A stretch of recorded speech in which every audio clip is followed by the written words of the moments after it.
today we are having 75 minutes tour covering the whole marina of the Atlantis. From there, from the destination, and I'll give some information about the area.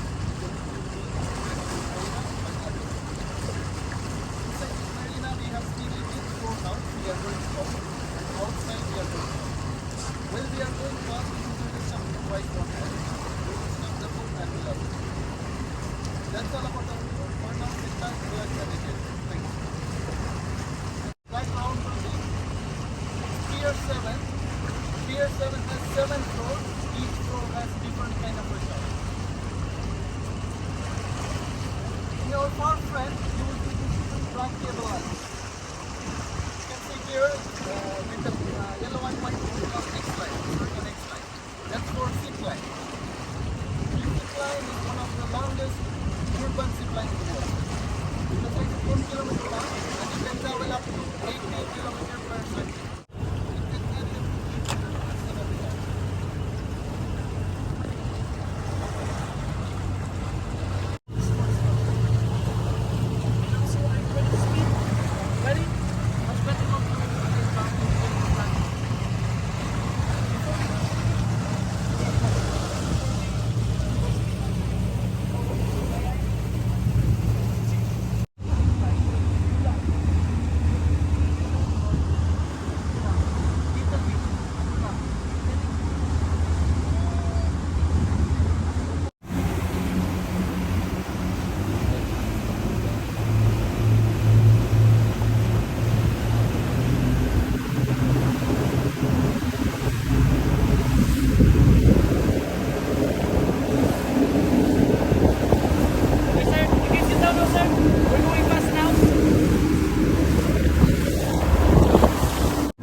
Cost approximately $35,000 for one night. For 1 night.